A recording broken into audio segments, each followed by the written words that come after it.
శ్రీమాత్రే నమః. శ్రీ గురుభ్యో నమః. ఈరోజు ఈ వీడియో చాలా ఇన్ఫర్మేటివ్గా ఉండబోతుంది. అందరికీ కూడా బాగా ఉపయోగపడేటువంటి వీడియో. సాధారణంగా ఏంటంటే మనందరికీ తెలిసి మనం ఏదైనా పని ప్రారంభించాలి అంటే చవితి రోజున వెళ్ళకూడదు, షష్ఠి రోజున వెళ్ళకూడదు, నవమి అష్టమి వెళ్ళకూడదు, అలాగే చతుర్దశి త్రయోదశి నాడు వెళ్ళకూడదు అని కొన్ని నియమాలు ఉంటాయి. అలా ప్రతి ఒక్క నక్షత్రానికి కూడా ఒక వారం ఉంటుంది. దాన్ని ఘాతవారము అంటారు.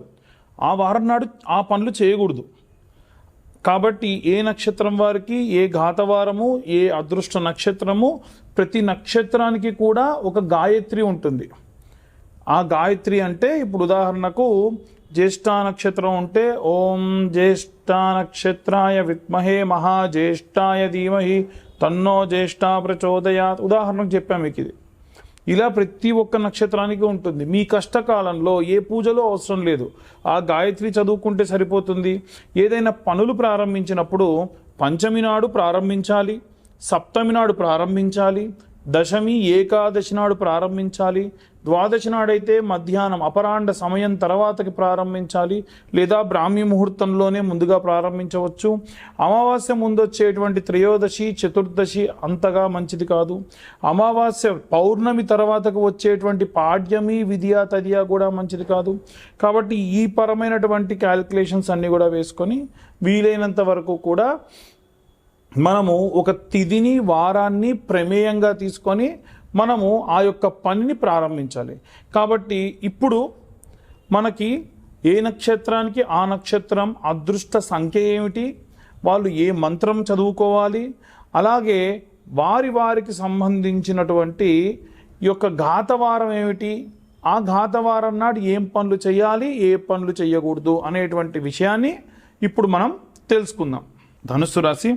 ధనుస్సు రాశి వారికి సంబంధించి ఉన్నటువంటి ఘాతవారం ఏమిటి, అలాగే వీరు ఘాత నక్షత్రం ఏంటి, ఘాత తిథి ఏమిటి, వీరు అదృష్ట సంఖ్య ఏమిటి, వీరు చదవలసిన మంత్రం ఏమిటి. ఈ యొక్క ధనుస్సు రాశిలో ఉన్న 3 నక్షత్రాల వాళ్ళకి ఏ నక్షత్రం వాళ్ళకి ఆ నక్షత్రం వాళ్ళకి వేరువేరుగా ఈ యొక్క నక్షత్ర మంత్రం అనేది ఉంటుంది. ఆ మంత్రం చదువుకోవడం మంచిది.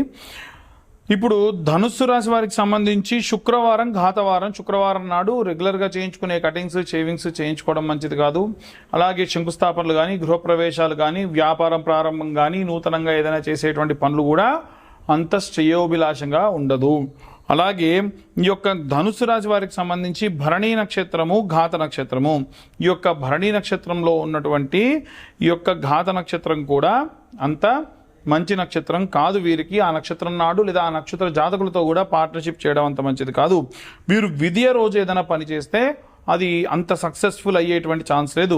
మరి ఘాతవారం రోజు ఏం చేసుకోవచ్చు అంటే వివాహాలు చేసుకోవచ్చు. మొట్టమొదటిసారి తీసేటువంటి జుట్టు తీయడము, చోలు కుట్టించడము, శ్రీమంతము, పుంసవనము, అలాగే చేసేటువంటి ఉపనయనములు, వివాహాలు, అలాగే ఏవైనా సరే వ్రతాలు ఇవన్నీ కూడా చేసుకోవచ్చు. కానీ ఇవి కాకుండా ఇంకేం చేసినంటే రాజపట్టాభిషేకము, జాబ్లో జాయిన్ అవ్వడం కూడా చేయొచ్చు. అలాగే వీరికి ఉన్నటువంటి నక్షత్రాలు ఏంటంటే మూలా, పూర్వాషాఢ, ఉత్తరాషాఢ.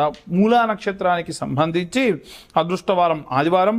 వీరి సంఖ్య 1, 5.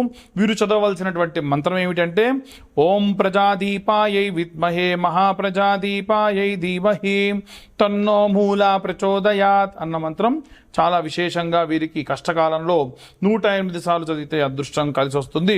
పూర్వాషాఢ నక్షత్ర జాతకులకి అదృష్టవారం శుక్రవారం, అదృష్ట సంఖ్య 5, 6. వీరి యొక్క చదవలసినటువంటి మంత్రం ఏమిటంటే ఓం సముద్రకామాయై విద్మహే మహాబీజితాయై ధీమహి తన్నో పూర్వాషాఢ ప్రచోదయాత్ అన్న మంత్రము వీరికి విశేషమైనటువంటి కష్టకాలంలో మంత్రం చదువుకోవడం వల్ల సత్ఫలితాన్ని ఇస్తుంది.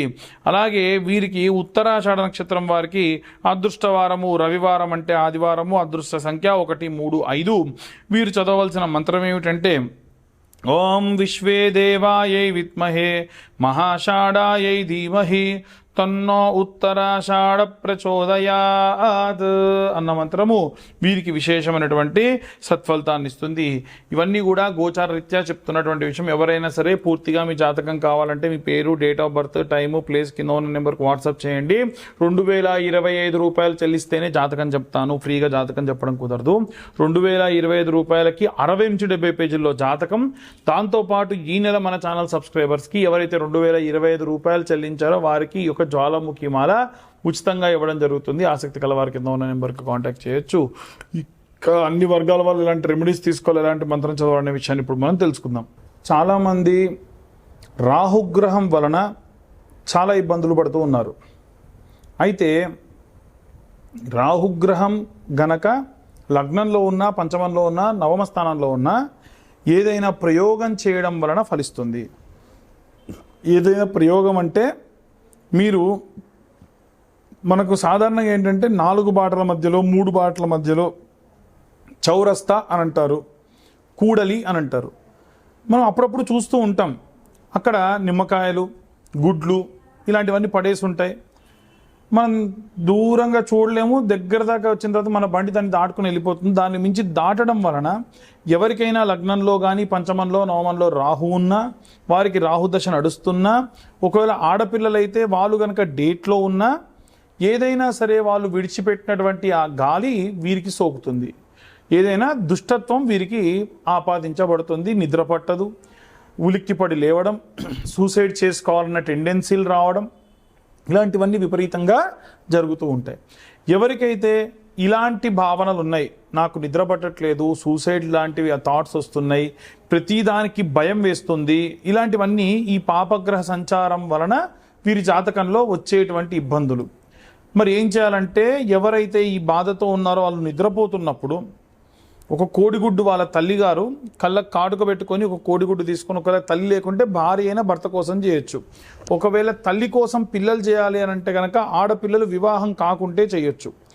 అయితే ఈ కంటికి కాటుక పెట్టుకొని ఒక కోడిగుడ్డు తీసుకొని ఆ కాటుకను తీసి 2 కళ్ళు, ముక్కు, నోరు, ఐబ్రోస్, బొట్టు గీసి కుడి చేత్తోని 3 సార్లు, ఎడమ చేత్తోని ఒకసారి తిప్పి ఒక కవర్లో పెట్టి ఎవరికన్నా ఒకళ్ళకి మగవాళ్ళకి ఇచ్చి కూడలిలో పడేసి అది పగిలిపోవన్నమాట. అట్లా విసిరేసి వెనక్కి తిరిగి చూడకుండా రమ్మని చెప్పండి. ఇలా చేయడం వల్ల కూడలంటే చౌరస్తా 3 బాటలు, 4 బాటల మధ్యలో వేసి రండి. ఎందుకు 3 బాటల మధ్యలో వేస్తారంటే 4 విభాగాలుగా వెళ్ళేటువంటి చోట 4 రకాల మనుషులు, 4 రకాల అంటు ముట్టు మైల ఏదో ఒకటి 4 బాటల మధ్యలో నుంచి ఎవరో ఒకరు వెళ్ళుంటారు. దాని యొక్క వక్రత్వము ఆ యొక్క ప్రదేశానికి వస్తుంది కాబట్టి అది చేయడం వల్ల అది ఫలిస్తుంది అని అంటారు. కాబట్టి మీరు అలా వేసేస్తే పోతుంది.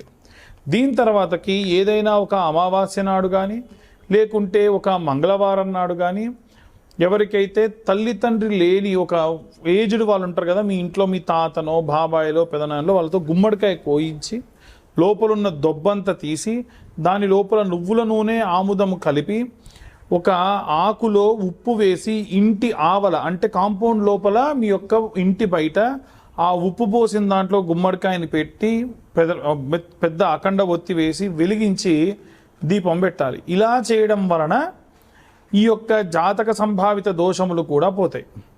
చాలామంది ఇలాంటివి సాధారణంగా మన ఇంట్లోనే చేసుకోవచ్చు. వాళ్ళ దగ్గరికి వీళ్ళ దగ్గరికి వెళ్ళి లక్షలు ఖర్చు పెట్టుకోవాల్సినటువంటి అవసరం లేదు. ఎవరికైతే మీ పేరు, date of birth, time, place ఉంటుందో వాళ్ళు మాత్రం జాతకం చెప్పించుకోండి.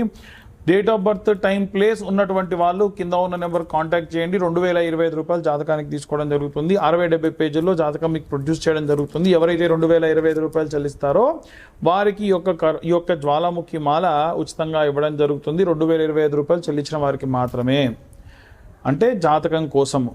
ఇక అందరూ కూడా బాగుండాలి, అందరూ నీరుండాలని నా ఉద్దేశం ఎప్పుడు కూడా. మా ఈ వీడియో కనుక ఇన్ఫర్మేటివ్గా ఉంటే ఇంకా నలుగురికి షేర్ చేయండి. ఇబ్బందుల్లో ఉన్న వారికి ఇప్పటి వరకు మా ఛానల్ని లైక్ చేయకుంటే లైక్ చేయండి, అలాగే షేర్ చేయండి, సబ్స్క్రైబ్ చేయండి. ఈ యొక్క వీడియో గురించి చాలామంది ఫోన్లు చేసి, అంటే మన ఛానల్ కాకుండా వేరే ఛానల్ వాళ్ళు ఫోన్లు చేసి, నీ పేరేంటి, ఇది నీ ఛానలా, నీకు అసలు అంత ఉందా, నువ్వు పెట్టిన తమ్నేల్ ఏంటి.